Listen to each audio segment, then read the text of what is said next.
নমস্কার বন্ধুরা, শুরু করছি আবার একটি নতুন দিন নতুন ভিডিও। সকালবেলা স্নান সেরে পুজো করে নিয়েছি, বাসি পাঠ স্নান পুজো সব কমপ্লিট। এখন রেডি হয়ে নিচ্ছি, মন্দিরে যাব পুজো দিতে। আজকের দিনটি হলো স্যাটারডে। তো এখন সমস্ত ডালাটা 5 রকমের ফল, মিষ্টি, প্রসাদ, আলতা, সিঁদুর, বাতাসা, ধূপ, মোমবাতি সব কিছু রেডি করে নিচ্ছি। এবার কেন পুজো দিতে যাচ্ছি সেটা তোমাদের জানাচ্ছি। শুভ সকাল বন্ধুরা, সবাই কেমন আছো? আশা করি সকলেই ভালো আছো আর আমরাও ভালো আছি। আমার আরও একটি নতুন ব্লগে স্বাগত জানিয়ে শুরু করছি একটি নতুন দিন। আজকে হলো স্যাটারডে আর দেখতেই পেলে আমি পুজোর ডালা রেডি করছিলাম। তো আজকে আমাদের এখানে কালী মন্দিরে আমি একটি পুজো দেব। বহুদিন ধরে রূপুর জন্য একটা মানত করা ছিল, 2 বছর হতে চললো। তা আজ ভাবছি সেই মানতটা পূর্ণ করে দেবো। তা আজকে সেই পুজোটাই দেব, তাই ভাবলাম একটু তোমাদের সঙ্গেও শেয়ার করি। তাই আজকে একটি ব্লগ শেয়ার করছি। এই যে পুজোর ডালা এখানে রেডি করে নিয়েছি, এখন বেরোবো। আর এখানে আমার মা আসবে, তা আমার মাকে আমার বর আনতে গেছে, মানে আন্দুল থেকে। আন্দুল অবধি মা এসেছে। আর আজকে মাধ্যমিক পরীক্ষার অঙ্ক, মানে মাধ্যমিকের অঙ্ক পরীক্ষা, তার জন্য মা ওখানে টোটোতে আটকে দিয়েছে, আর আসতে দিচ্ছে না। আর এখানে ঠাকুরমশাইকে বলা আছে 11টায় মন্দিরে যাবো, আর এখনই 11টা বেজে গেছে। তা ওই জন্য দেরি হয়ে যাচ্ছে, ওই জন্য ও আন্দুল থেকে আবার আনতে গেল। তো মা আসুক, একসাথে পুজোটা দিতে যাবো। তো চলো সারাদিন ভিডিওটা দেখতে থাকো। যে আমাকে বলছে যে আমাকে তো দেখালে না, ওই জন্য ওকেও একটু দেখিয়ে দিলাম। হাই করে দাও। এই যে মা ফোন করেছিল, আর তাড়াতাড়ি আমি বললাম তাহলে তুমি এসো, আমি মন্দিরেই চলে যাচ্ছি। কারণ মায়ের কাছে শাড়িটা আছে, মাকে যে শাড়িটা দেবো সেটা মা নিয়ে আসে। তো মন্দিরে চলেও এলাম। যখন মন্দিরে আসি তখন মন্দির মোছা হচ্ছিল, ওই জন্য আমি ঠিক টাইমেই এসেছি, দেরি কিন্তু হয়নি। এই মন্দিরটা খোলেই 11টার সময়, কিন্তু ঠাকুরমশাই বলা ছিল বলে একটু দেরিতেই এসেছে। বললাম আমি আজকে একটু দেরিতেই এসেছি। তো তখন দেখি মন্দির ধোয়া হচ্ছে, তো ভালোই হলো, একটু দাঁড়ালাম। তারপর মাও চলে এসেছে। সব কিছু ডালাটা আবার ওই ডালার মধ্যে মা দেয়া কাপড়টা নিয়ে নিলাম, ওই দিলাম একটা হলুদ জামদানি। আর এদিকে দেখো মাকে মালাটা 108টা জবার মালা, সেটা পরিয়ে দেওয়া হচ্ছে, ঠাকুরমশাই পরিয়ে দিচ্ছেন। আর এই মন্দিরটা জানো তো, এই মায়ের নাম হলো মা আনন্দময়ী। আমি যত বছর বিয়ে হয়েছে তত বছর এই মন্দিরেতেই আমি সমস্ত মা কালীর পুজোগুলো দিই। স্যাটারডে, মঙ্গলবার বা যে এর সময় জয় মঙ্গলবারের যে ব্রতগুলো হয় সেই ব্রতগুলোতেও আমি এই মন্দিরে এসেই পুজো দিতাম। আর আমার শাশুড়িকে বলতাম যে এখানে একটা সুন্দর মন্দির আছে।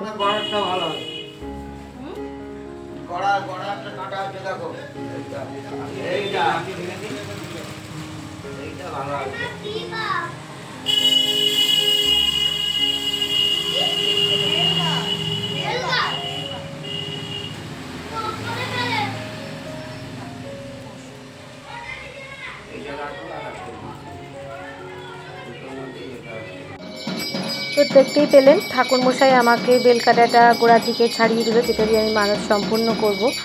আর এদিকে দেখো আমি ধনুটা ধরিয়ে নিচ্ছি। আর ওদিকে কি সুন্দর এখন কারেন্টের মানে ক্যাসেট চালিয়ে দিয়েছে, ঢাকঢোল বাজছে। আর এরপরে তোমরা পুজোটা দেখতে থাকো, আশা করি তোমাদের ভালো লাগবে ভিডিওটা।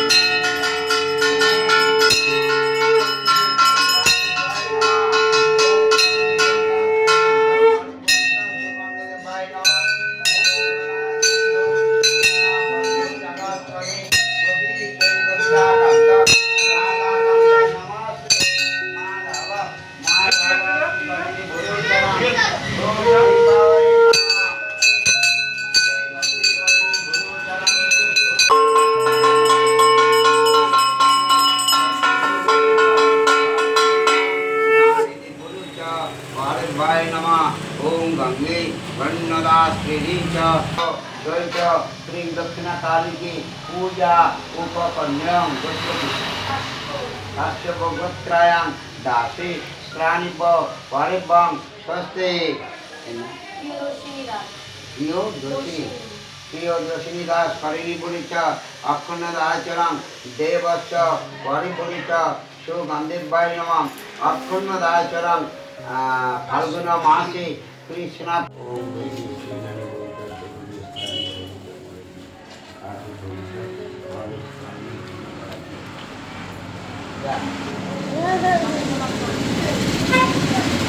अच्छा अपना नाम बोलो। তো আমাদের পুজো সম্পূর্ণ হয়ে গেল। এবারে আমি মা ধূপবাতি জ্বালিয়ে নিচ্ছি। তো এখানে পুজো দিয়ে না মনে খুব শান্তি লাগে। ঠাকুরমশাই এত যত্ন সহকারে পুজো দেন যে কি বলবো। বন্ধুরা পুজো দিয়ে চলে এলাম, এখন এই যে চাল দিয়ে নিচ্ছি আর এদিকে বসিয়ে দিচ্ছি ভাত, আর এখানে চাটনি হচ্ছে, আর এখানে ডাল সেদ্ধ হয়ে গেছে, কুকারে ফোড়ন দেবো, আর যে আলুগুলো কুটে রেখেছি এগুলো দিয়ে পোস্ত করবো, মানে ভাত ডাল চাটনি পোস্ত। তাড়াতাড়ি করে রান্নাটা করে নিই, মা আবার বলতে থাকবে না, বেরিয়ে যাবে। তো মা তো বলছে তুই কেন রান্না বান্না করছিস, একটু সেদ্ধ ভাত হয়ে গেলেই ঝামেলা মিটে যায়। কিন্তু যতই হোক মা তো এমনিতে আসে না, যখনই আসে নয় আমি অসুস্থ থাকি নয় আমার শরীর টরীর খারাপ থাকে তবেই মা আসে, আর মাকে নিজেকে রেঁধে খেতে হয় আর বাচ্চাদেরকে খাওয়াতে হয়। কিন্তু যখন আমি এরম সুস্থ শরীরে থাকি তখন খুবই কম আসি। তো যাই হোক মা এসেছে, মাকে কি আর সেদ্ধ ভাত খাওয়াতে পারি, আজকে নিরামিষ দিন, কিছুতেই তো থাকবে না, তবু আমি জোর করে রেখে দিয়েছি। যেহেতু আজকে আমি ভয়েসটা রবিবার রাত্রিরে দিচ্ছি, আমার কিন্তু এর মাঝখানে আরও একটা ব্লগ হয়ে গেছে। আগে এই ভিডিওটা এডিট করে দিই, তোমরা দেখে নাও, তারপর নেক্সট ভিডিওটা দেব। তো ওদিকে পোস্ত বসিয়ে দিলাম, ডাল করলাম, উচ্ছে আলু ভাতে আর একটু চাটনি, কারণ নিরামিষ দিনে এর চেয়ে বেশি আর কি করা যাবে বলো। আর নিরামিষে না কোনো অপশানই থাকে না, শুধু ওই পনির আর পোস্ত। তো যাই হোক মায়ের সঙ্গে গল্প করছিলাম, কথা বলছিলাম, আবার রান্নাও করছি। আর আমার বর আজকে স্কুলে যেতে পারেনি, কেননা যেহেতু একটা মানসিকের পুজো ছিল, সেখানে সপরিবারে থাকা উচিত, ওই জন্যই।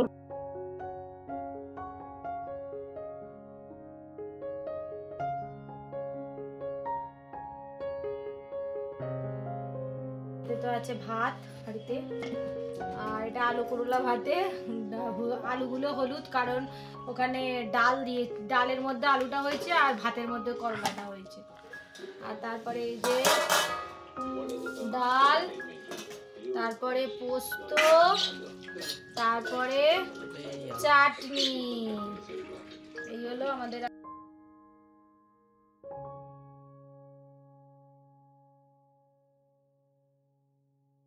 এখন রেডি হয়ে যাচ্ছি ডান্স স্কুলে, আর মা একটু শুয়ে পড়লো, ছেলেও পড়তে যাবে, তো আমরা বেরিয়ে যাই।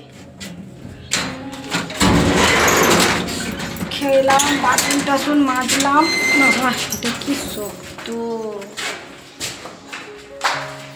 এই যে বাইরে আছে বাবা। তো চলে এলাম ডান্স ক্লাসে। তোমাদের সঙ্গে তো সেইভাবে শেয়ার করি না ডান্সের স্কুলটা, তো আজকে ইচ্ছে হলো আবার একটু শেয়ার করি, বহুদিন বাদে আবার আজকে একটু ডান্সটা শেয়ার করছি। তো এটা একটা হিন্দি গানের পারফরমেন্স হচ্ছে, মানে পারফরমেন্স বলতে প্র্যাকটিস হচ্ছে, এরপরে ভারতনাট্যম হবে। তো সব কিছুই এখানে ক্রিয়েটিভ, ভারতনাট্যম সব কিছুই শেখানো হয়, আর ম্যাম খুব ভালোভাবেই শেখান। আর আমার মেয়ে স্কুলের থেকে বেশি এই ডান্স স্কুলে আসতে ভালোবাসে, কারণ ও এখানে অনেক ফ্রেন্ড পায় নিজের। চলে যাওয়ার পর কড়াই চুরি করছি, গরমকাল আসছে তাও করছি।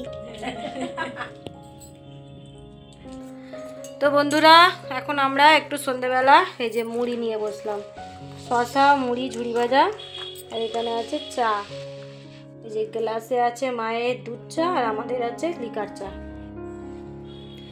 তো একটুখানি আমার বর বেরিয়েছে, তো একটুখানি আমরা চাটা খেয়ে নিয়ে তারপর আগে পুরটা তৈরি করব, তারপর কচুরি করবো, আর এদিকে মেয়েকে পড়াতেও হবে। এখানে মা ময়দাটা মেখে দিচ্ছে, আমাকে বললো তুই দে, তুই এটা কর, পেস্টটা কর, আমি ময়দাটা মেখে নিই। খুবই ফাস্ট হয়ে গেছিলো, যখন দু হাতে মিলে কাজ করি না তখন খুব তাড়াতাড়ি হয়ে যায়। করার ইচ্ছাই ছিল না, কারণ এই বছরে করা হয়েই ওঠে না, একটার পর একটা এমনই ঝামেলার মধ্যে ছিলাম, তাই এই জন্য আর হয়নি। তা দেখলাম যে কড়াইগুলো নষ্ট হবে, আর আমি দেখেছি এই যখনই ফ্রোজেনের মতন করে রেখে দিই না, ঠিক মতন থাকে না আমার, ঠিক মাঝখানে মানে 3-4 মাস পর দেখি খারাপ হয়ে যায়। এই যাচ্ছে থাক, ভেবেছিলাম এগুলো জমাবো, মানে প্যাকেট করে রেখে দেবো, বললাম থাক করেই নিই, মা যখন এসেইছে তো করে ফেলি। তাই শীতের শেষেই এবছরে আমাদের কচুরি রান্না হলো, মানে ফার্স্ট হলো, শীতের শেষে হলো, কিন্তু এটাই প্রথম হলো, এটাই শেষ হবে। তো দেখো এখন কি সুন্দর এটা মানে আঠা আঠা হয়ে গেছে। তো তারপরে চলে এলাম পনিরের তরকারিটা করতে। কচুরির সঙ্গে যদিও আলুর দম ভালো লাগে, কিন্তু শুধু আলুর দম আমার ছেলে অত ভালোবাসে না, মানে সব সময় বলে মা পনির করার, মেয়েটাও যেহেতু পনিরটা ভালোবাসে আলুর থেকে বেশি, এখানে করলাম। আর মায়ের এখানে ময়দাটা মাখা হয়ে গেছে, আর পনিরটাও যেহেতু আছে ওই জন্য পনিরটা এই আলু, ক্যাপসিকাম, কড়াইশুঁটি, টমেটো দেয় না পনিরের তরকারিতে, তবু আমি দিই, ঘরে তো নিজেরাই খাবো, কে আর খাবে। তো ওই দেখো কী জানি এইখানটা কেন এরকম হলো, এডিটিংয়ের সময় কিছু হাত পড়ে গেছে, বুঝতে পারছি না এখন আমি। আর আবার এখন রিটার্ন এডিট করব, ওই জন্য ছেড়ে দিলাম, যা হয়েছে হয়েছে। দেখো আবার এখানটা পরিষ্কার হয়ে গেছে। তো যাই হোক, এখন তরকারিটা একটুখানি সাদলে নিচ্ছি, নিয়ে এই জল দিয়ে আর পনির দিয়ে দেবো। এতে আজকে কোনো কাজু বাটা, পোস্ত বাটা কিচ্ছু দেবো না, কারণ ওবেলা পোস্ত রান্না হয়েছে, এবেলা আর এর মধ্যে কিচ্ছু দেবো না। এই ঝোল ঝোল পনিরের তরকারি করব, যদিও ওবেলা রান্না একটু করে আছে। আর তারপরে দেখো তরকারিটা বসিয়ে দিয়ে চলে এলাম এখানে পুরগুলো ভরে নিতে। ওই 22টার মতন হয়েছিল, 22-23টাই হয়েছিল, হ্যাঁ গুনেছিলাম। তো বেশি করিনি, কারণ আমার ভাত আছে, আমি ভাত খাবো। এবার তারপর দেখি আমি বানালাম যখন, গরম গরম দিলাম আমার মেয়েকে, ওই আধখানা একটুখানি খেলো। ও জানো তো লুচিটা ভালোবাসে, ও এইসব কচুরি টচুরি ভালোবাসে না। তাই ছেলে, বর, মা এরাই খাক। আর বাসি ছিল, পরের দিনে বাসি থেকে গেছে, যেহেতু ভয়েসটা এখন দিচ্ছি জানি। আর দেখো এখানে পুরগুলো ভরা হয়ে গেছে, আমার মেয়ে আর আমি ভাতও খেয়েছি। আর একদিকে আমি এদিকে পুর ভরছি, আর এদিকে মেয়েকে লিখতে দিয়েছি, কারণ ফাইনাল পরীক্ষা আর মাত্র 2 দিন বাকি। আর তারপরে এদিকে চলে এলাম লুচিটা ভাজতে, কচুরিটা ভাজতে।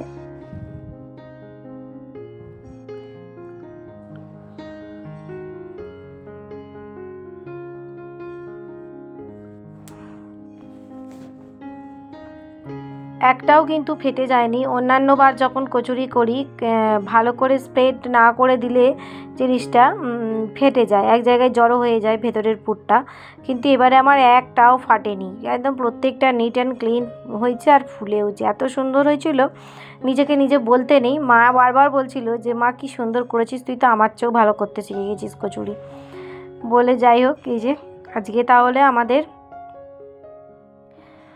শীতের শেষে, আমি তো ভেবেছিলাম এই বছরে আমি রেকর্ড করব শীতে কচুরি বানাচ্ছিই না, কিন্তু না, কচুরি হলো তাহলে।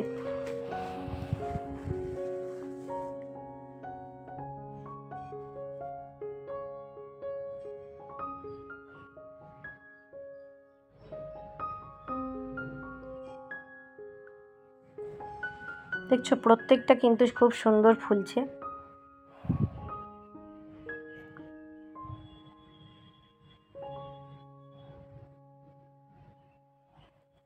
ব্যাস ডেচকিতেই রাখলাম, কারণ এটা একটু খেলিয়ে থাকলে ভালো লাগবে। আর এখানে চলে এলাম খেতে দিতে। বন্ধুরা ওবেলা রান্না আছে, পোস্ত আছে, এখানে পনির আর কচুরি, আর এই যে এনেছে বোঁদে, আমি কচুরি খাবো না বলে বোঁদে এনেছে, এটা মাকে দিচ্ছি। আর এই যে এটা আমার ছেলের, এটা আমার বরের, আর মেয়েকে এখানে দিচ্ছি ভাত। মেয়ে খাবে না কচুরি, ও আমার মতন খাবে, আর আমি নিজেও খাবো ভাত। এই যে এখানে সব কিছু আছে, এখানে পোস্ত আছে, বাবার পোস্তটা ভালোবাসে, পনিরও দেবো, বাবাকে পোস্ত দেবো, দিয়ে যাবো একটু পোস্ত দিয়ে দিই, খাবে কে এটা বাবাকে দিয়ে। তাহলে চলো বন্ধুরা, আমার আজকের ভিডিওটা কেমন লাগলো সেটা অবশ্যই কমেন্ট করে জানিও। সবাই ভালো থেকো, সুস্থ থেকো, দেখা হবে আবারও একটি নেক্সট ভিডিওতে। টাটা বন্ধুরা।